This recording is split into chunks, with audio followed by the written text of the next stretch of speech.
नाफेडनं 2 lakh टनाऐवजी 10 lakh ton कांदा खरेदी करावा, तसंच कांदा उत्पादक शेतकऱ्यांना प्रति किलो 24 रुपये भाव कधी देणार? आमदार रोहित पवारांची पत्रकार परिषदेतून मागणी. राज्य मंत्रिमंडळाची आज महत्त्वाची बैठक. शेतकरी कर्जमाफी संदर्भात निर्णय होणार. शेतकरी कर्जमाफीवर शिक्कामोर्तब होण्याची शक्यता. देशात सर्व भाषांना राष्ट्रभाषेचा दर्जा, फक्त हिंदीलाच राजभाषेचा दर्जा.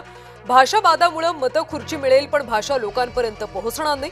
भाषावादावर मुख्यमंत्री देवेंद्र फडणवीसांचं वक्तव्य. भाजपला हरवण्यासाठी शिवसेनेचं एकत्रीकरण गरजेचं. दोन्ही शिवसेनेनी एकत्र यावं. अंबादास दानवेंची जाहीर भूमिका.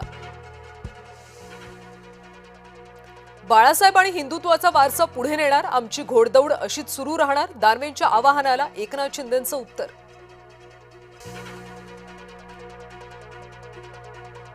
शिवसेनेमध्ये परतायचे, त्यांनी मातोश्रीवर यावं. खासदार संजय राऊतांचं मोठं विधान.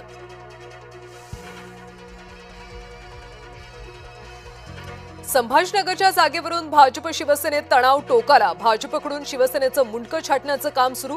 आमदार अब्दुल सत्तारांचा गंभीर आरोप. रायगडमधल्या जागेवरून महायुतीमध्ये तणाव कायम. महेंद्र दळवींची कन्या अर्ज माघार घेणार नसल्याचे संकेत. अनिकेत तटकरेंसमोरच्या अडचणी वाढण्याची शक्यता.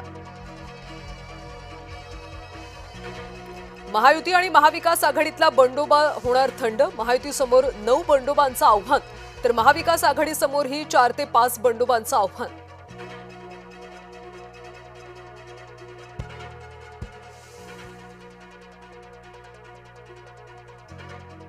पक्ष मला वाऱ्यावर सोडणार नाही, योग्य ती दखल घेतली जाईल. पार्थ पवारांच्या भेटीनंतर सुनील टिगरेंचं विधान. नाराजी दूर झाल्याचं देखील केलं स्पष्ट. विधान परिषदेत जागा न मिळाल्यानं रामदास आठवले नाराज. ट्विट करत व्यक्त केली नाराजी. अहिल्यानगरमधल्या उद्यानात मुस्लिम महिलांचं नमाज पठण. नमाज पठणामुळे हिंदुत्ववादी कार्यकर्ते आक्रमक. हिंदुत्ववाद्यांकडून उद्यानात हनुमान चालीसा पठण. 80 वर्षाच्या वृद्धेवर 28 वर्षाच्या तरुणाचा अत्याचार. संभाजीनगरच्या पाचोडमधली धक्कादायक घटना. सोसाट्याचा वारा सुटल्यानं मदतीचं नाटक करून घरात नेऊन अत्याचार. अभिनेत्री रवीना टंडनच्या आईच्या घरी चोरी. सोन्या चांदीचे दागिने आणि हिऱ्यांचे मौल्यवान दागिने लंपास.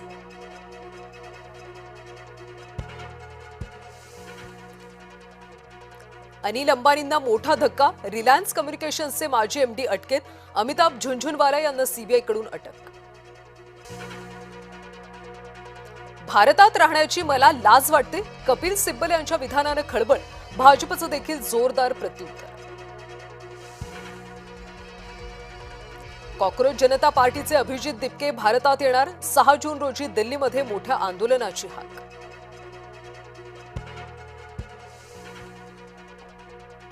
नीट फेर परीक्षा पारंपरिक पद्धतीनं संगणक आधारित चाचणीची मागणी सर्वोच्च न्यायालयानं फेटाळली.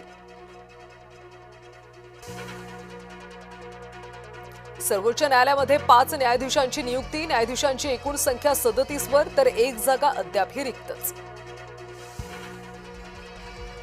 इराणच्या लष्करी तळांवर अमेरिकेचे पुन्हा बॉम्ब हल्ले. गेरुक शहर आणि केशम बेट हल्ल्याचे लक्ष, तर इराणचे कुवेतवर ड्रोन आणि क्षेपणास्त्र हल्ले.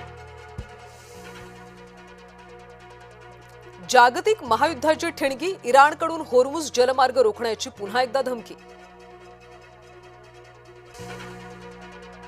शस्त्रसंधीवरून तणाव निवळला. ट्रम्प यांची नेतन्याहू यांच्याशी चर्चा. सोशल मीडियावर खातं उघडण्यास बंदी. मलेशियामध्ये 16 वर्षांखालच्या मुलांसाठी नियम. नियमाचं उल्लंघन केल्यास दंडाचीही तरतूद.